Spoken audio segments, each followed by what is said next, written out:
ప్రియమైన దివ్యవాణి ప్రేక్షకులకు పితా పుత్ర పవిత్రాత్మ నామమున శుభములు. కథోలిక శ్రీ సభ సత్యోపదేశానికి హార్దిక స్వాగతం. గత కొన్ని రోజులుగా మనం పరలోకమును భూలోకమును సృష్టించిన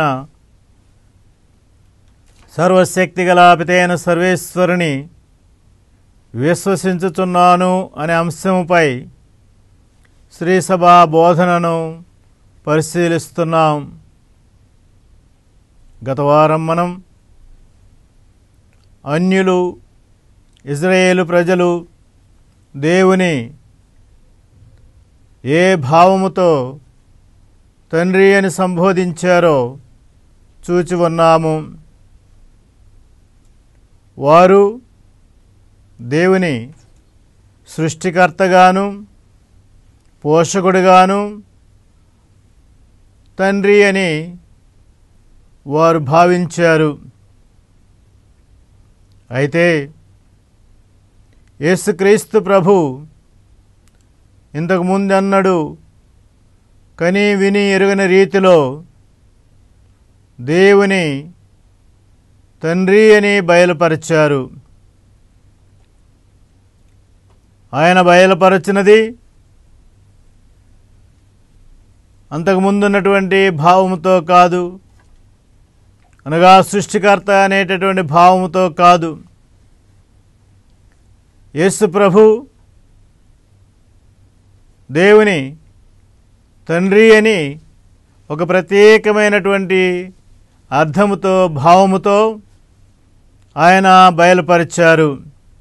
తండ్రి తప్ప మరెవ్వరూ కుమారుని ఎరుగరు, కుమారుడు తప్ప మరెవ్వరూ తండ్రిని ఎరుగరు అని మత్తయి సువార్త 11వ అధ్యాయం 27వ వచనములో ఆయన తెలియజేస్తున్నారు. అనగా అక్కడ లోక సృష్టికి పూర్వమే దేవుడు తండ్రి అయి ఉన్నాడు. అనగా దేవుడు ఉన్నాడు అంటే ఆయన దేవుడై ఉన్నాడు. అనగా దేవుడు ఆరంభము నుండియే తండ్రి అయి ఉన్నాడు. ఇది సరైనటువంటి పదం కాదు. ఎందుకంటే దేవునికి ఆరంభం అంటూ లేదు, అంత్యం అంటూ లేదు. కాబట్టి మన మానవ భాషలో చెప్పాలంటే దేవుడు మొదటి నుండి, ఆరంభం నుండి, ఆది నుండి ఆయన తండ్రియే. ఎందువలన? సృష్టించినందువలన కాదు. ఆయన ఏకైక కుమారుడు ఉన్నాడు కనుక దానిని బట్టి ఆయన తండ్రి. అనగా దేవుని యందు అనాదిగా కుమారుడు ఉన్నాడు కనుక ఆ దేవుడు తండ్రి అనేది ఆ కుమారుని బంధం వలన తండ్రి. ఇది ఒక అనన్య సామాన్యమైనటువంటి విషయము, ఎందరో అంగీకరించినటువంటి విషయము. కానీ కుమారుడే తెలియపరుస్తున్నాడు. పునీత యోహాను గారు తెలియజేసినట్లుగా దేవుని ఎవరూ ఎరుగరు, ఆయన వక్షస్థలమున ఉన్న జనిదైక కుమారుడే దానిని ఎరుకపరచునని యోహాను సువార్త 1వ అధ్యాయం 18వ వచనంలో యోహాను గారు తెలియజేస్తున్నారు. కనుక దేవుని యందు కుమారుడు ఉన్నాడు, కుమారుని యందు దేవుడు ఉన్నాడు. ఇది పరమ సత్యము. పరిశుద్ధ గ్రంథం బోధిస్తున్న వేద సత్యము శ్రీసభ విశ్వసించి ప్రకటిస్తున్నటువంటి వేద సత్యము. ఇది ఎలాగా అనేటటువంటిది వివరించడానికి, విశదపరచడానికి మానవుని యొక్క మేధాశక్తి చాలదు.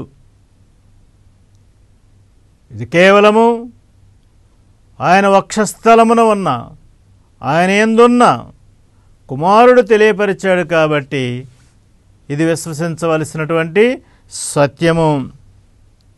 కనుక ఇక్కడ దేవుడు తండ్రి అయి ఉన్నాడు అంటే తన కుమారునితో ఉన్నటువంటి ఆ బంధం వలన ఆయన తండ్రి. ఈ యొక్క విషయాన్ని పదే పదే యేసు ప్రభు మనకు తెలియజేస్తున్నారు. కనుక ఈ బంధము, తండ్రి కుమారుల బంధము ఎలాంటి బంధము? చరిత్రలో ఈ విషయాన్ని సరిగా అర్థం చేసుకోలేని సందర్భాలు మనకు ఎన్నో కనిపిస్తున్నాయి.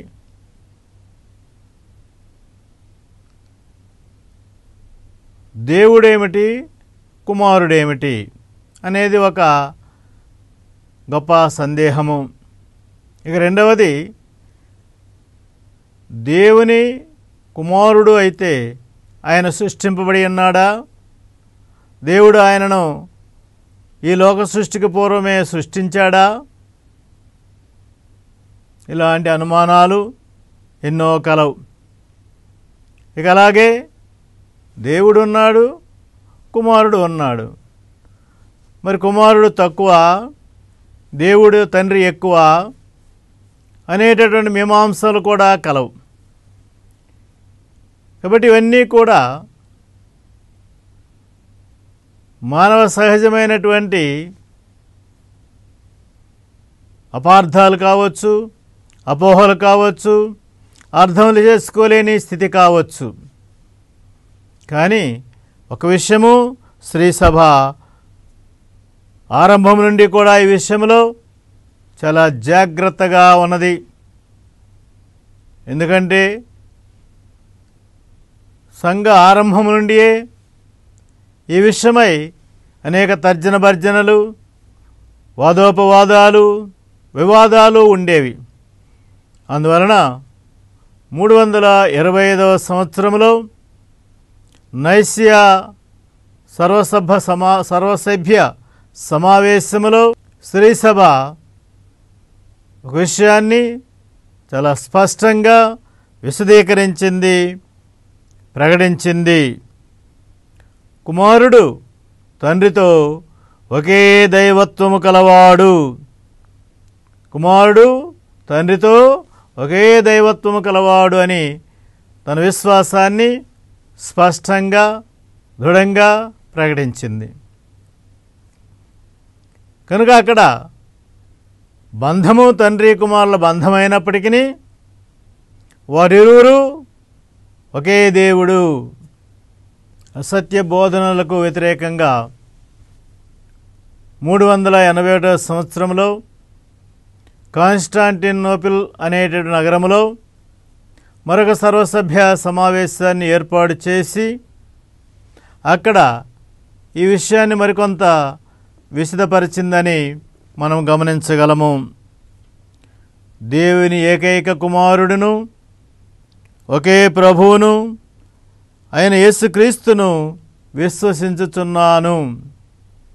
ఇతడు యుగ యుగములకు పూర్వమే తండ్రి నుండి జన్మించాడు.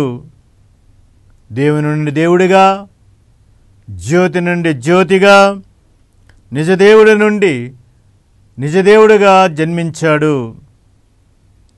జన్మించాడే కానీ సృష్టింపబడలేదు. తండ్రితో ఏక స్వభావము కలవాడని ఈ మహాసభలో తీర్మానించారు. విశ్వాసాన్ని ఇంకొంచెం స్పష్టం చేశారు. కనుక ఈ విధంగా శ్రీసభ ఆరంభం నుండి కూడా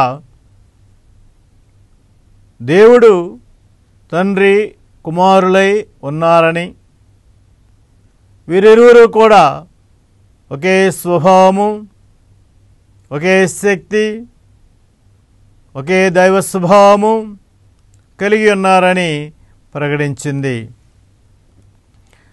కనుక ఇక్కడ దేవుడు తండ్రి అయి ఉన్నాడు అని యేసు ప్రభు మనకు తెలియజేస్తున్నారు. ఇక్కడ మనం ఒక విషయాన్ని పరిశీలించాలి. దేవుని తండ్రి అని మనం విశ్వసించినప్పుడు దాని యొక్క భేదాలేమిటి, దాని యొక్క అర్థమేమిటి అనే విషయాన్ని మనము పరిశీలించాలి.